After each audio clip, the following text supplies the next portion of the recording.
Sabe, nós vivemos num mundo que funciona, na maior parte do tempo, numa lógica de troca, de merecimento. É o famoso toma lá, dá cá. Mas e se a lógica de Deus for o completo oposto disso? Hoje, a gente vai mergulhar juntos no mistério do banquete da graça. Um convite divino que vira de ponta cabeça tudo aquilo que a gente pensa sobre mérito e recompensa. E a grande pergunta que guia nossa reflexão é essa: qual é a lógica por trás de um amor que simplesmente se doa, que não espera nada em troca? Parece estranho, não é? A gente está tão acostumado com a ideia de que tudo tem um preço. Mas o coração do Evangelho nos apresenta um Deus que nos oferece um banquete inteiro, de graça, sem pedir absolutamente nada em troca. Para a gente conseguir entender essa ideia, a gente precisa ir um pouco mais fundo. Precisamos tentar espiar com humildade a própria lógica de Deus. É aqui que a gente começa a perceber que o modo de Deus operar é completamente diferente do nosso. Quando o apóstolo Paulo chega nesse ponto, ele não tenta dar uma explicação. Ele se rende, ele adora. É uma exclamação de quem olha para um abismo de beleza e sabedoria e diz: "Uau, isso é grande demais para mim". E é exatamente com esse sentimento de assombro que a gente precisa começar a pensar sobre a graça. E aqui está talvez a maior diferença de todas. O nosso amor, o amor humano, ele reage. A gente ama algo porque a gente percebe que aquilo é bom. Já o amor de Deus, não. O amor de Deus é criador. Ele ama e o seu amor torna boa a coisa amada. Pense num artista. Ele não procura a tela mais perfeita. Ele pega uma tela comum e, com seu talento, a transforma numa obra-prima. A iniciativa, a bondade original é sempre de Deus.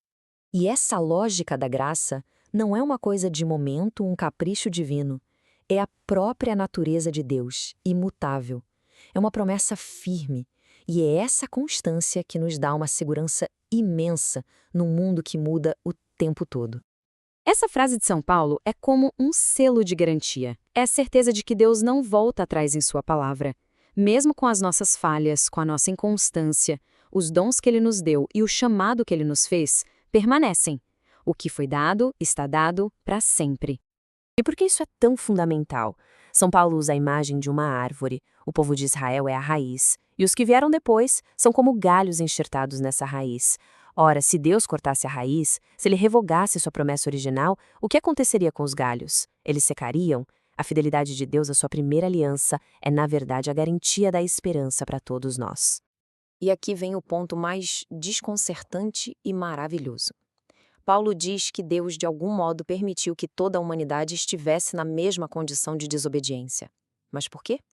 Justamente para deixar claro que ninguém seria salvo por mérito próprio. É como se ele tivesse nivelado o terreno de jogo para que todos, sem exceção, dependessem da única coisa que realmente salva, a sua pura misericórdia. A salvação, assim, não é um prêmio para os bons, mas um presente para os que precisam. Tá bom, a gente falou de uma teologia bem profunda, né? Mas Jesus tinha um jeito incrível de traduzir essas verdades em lições bem práticas, usando coisas do dia a dia, como, por exemplo, um jantar. Jesus vai direto ao coração das nossas conveniências sociais.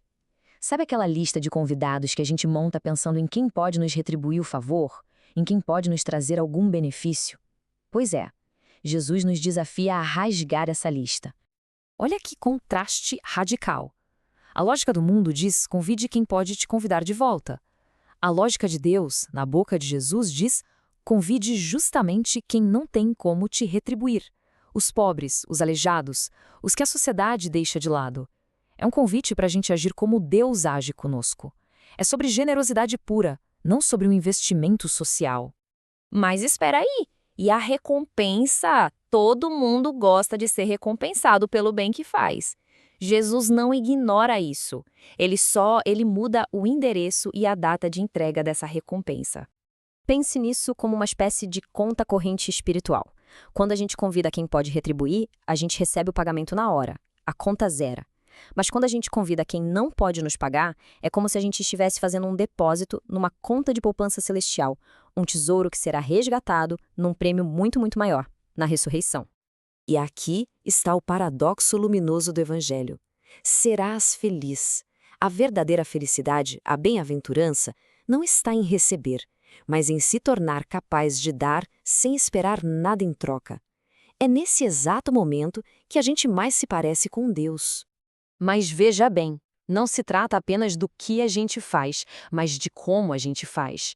A atitude do coração por trás do gesto é o que dá o verdadeiro valor à nossa ação. Olha que coisa forte que nos diz Santo Agostinho.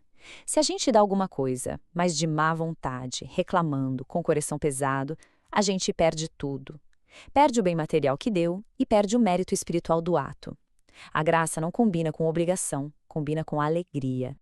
No fundo, a generosidade não é para ser um peso, mas uma alegria. Porque quando a gente dá, o nosso coração se expande. A gente participa, de um jeito pequenino, da própria vida de Deus, que é pura doação, puro amor. A alegria, então, é o grande termômetro que indica se a nossa caridade é verdadeira.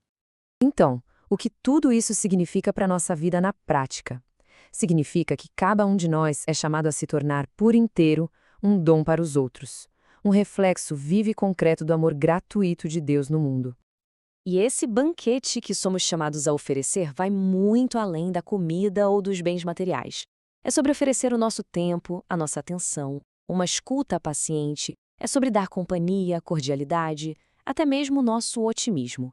É colocar tudo o que somos e temos a serviço. E assim, a gente fecha o círculo e volta ao início. Por que dar sem esperar nada em troca? Porque, na verdade, tudo o que temos e somos já veio dele. Nós não somos os donos, somos apenas administradores. A nossa pequena generosidade é, no fim das contas, apenas um eco, uma resposta de gratidão à generosidade infinita de Deus, de quem tudo vem e para quem tudo se destina. Então, a reflexão final fica para cada um de nós.